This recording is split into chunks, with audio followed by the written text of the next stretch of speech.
आज शहीदी 94वां शहीदी दिवस मनाया जा रहा है, जो आज से 94 साल पहले भगत सिंह, राजगुरु, सुखदेव को फांसी दी गई और उन्होंने हंसते हंसते वो फांसी का फंदा जो है वो चूमा, वो इस बात के लिए, क्योंकि उन्हें पता है इस बात का कि अगर मान लो हम कुर्बानी नहीं देंगे तो ये देश आजाद होगा।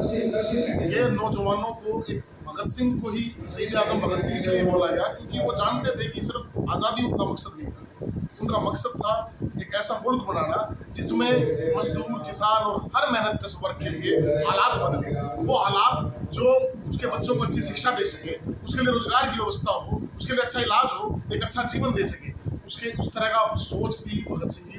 और आज तक भी उनकी सोच थी कि भी इस तरह का भारत बने। लेकिन आज जैसा वो कह रहे थे कि अगर सिर्फ अंग्रेज चले गए और काले लोगों के भी, हमारे ही लोगों के बीच में सिर्फ अगर जो राज चला जाता है, इसका मतलब ये कभी नहीं है कि हालात बदलने की जरूरत है, तो नीतियां बदलने की जरूरत है।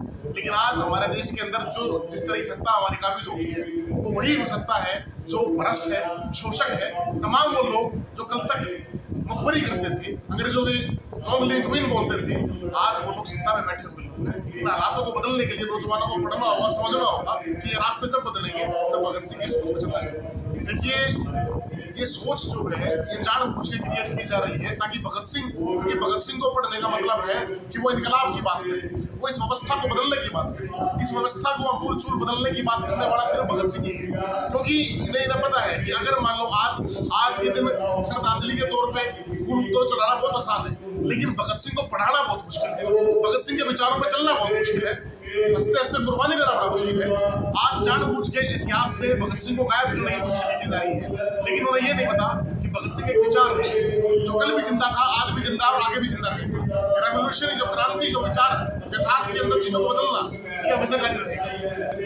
मैं सोनीपत की जनता से यही कहना चाहूंगा कि आज ये मशाल यात्रा नहीं है, ये लोगों को इस बात के लिए जगाना है कि हमें धर्म पे, जाति पाति इन सबको भूल के हमें समझना होगा कि हमारे देश के हालात कैसे बदले, हमारे इस शहर के हालात कैसे बदले, जो आज शिक्षा, चिकित्सा, रोजगार जो है आज आम जनता की पहुंच से बाहर होता जा रहा है। दिन रात मेहनत करने के बावजूद भी 2 वक्त की रोटी नसीब नहीं हो रही। इन हालातों को बदलने के लिए जो है ये मशाल यात्रा है। इनकलाब जिंदाबाद, इनकलाब जिंदाबाद, जिंदाबाद, जिंदाबाद। शहीद आजम भगत सिंह अमर रहे, शहीद आजम भगत सिंह अमर रहे। बहुत खुशी है कि सोनीपत के अंदर शहीद आजम भगत सिंह, राजगुरु, सुखदेव को यहाँ की जनता याद कर रही है। देखिए, मैसेज यही है कि भगत सिंह को नौजवान पढ़े और जो भगत सिंह की विचारधारा थी उसके ऊपर चलकर ही इस देश को जो है वो आगे बढ़ाया जा सकता है।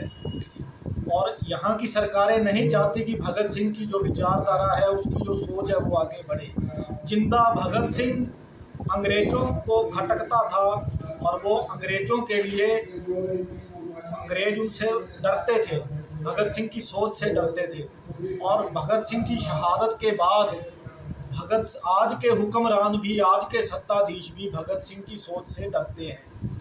वो फूल मालाएं तो चढ़ाएंगे, इनकलाब जिंदाबाद, भारत माता की जय का नारा तो लगाएंगे, लेकिन ये नहीं बताएंगे कि भगत सिंह क्या चाहता था। भगत सिंह ने कभी भी रहम की भीख नहीं मांगी। 116 दिन की भूख हड़ताल भगत सिंह ने जेल के अंदर की। जितना वो बाहर लड़ता था उतना जेल के अंदर भी सत्याग्रह करता था और रहम की भीख नहीं मांगी उसने। और भगत सिंह ने लिखा अंग्रेजों को उस समय कि हम कोई चोर, डकैत, गुंडे, बलात्कारी नहीं है कि हमें फांसी पे चढ़ाया जा रहा है। हम राजनीतिक कैदी हैं, वी आर पॉलिटिकल प्रिजनर, इसलिए हमें गोली से उड़ा दिया जाए। तो उनकी वो जो पिटीशन थी वो नहीं मानी गई और 23 मार्च 1931 को 23 साल की उम्र के अंदर ही शहीद भगत सिंह, राजगुरु, सुखदेव इस देश के लिए शहीद हुए। लेकिन उनके सपनों का भारत आज नहीं बन पाया है। कुछ ही लोगों के हाथ में जो है वो दौलत इकट्ठी होती जा रही है। किसान और मजदूरों के जो हालात है वो आज भी आज़ादी के 75 सालों के बाद भी नहीं सुधरे हैं। और इसलिए जब तक उनकी सोच पे आधारित समाजवादी देश नहीं बनेगा, तब तक इस देश के लोगों का भला नहीं हो सकता।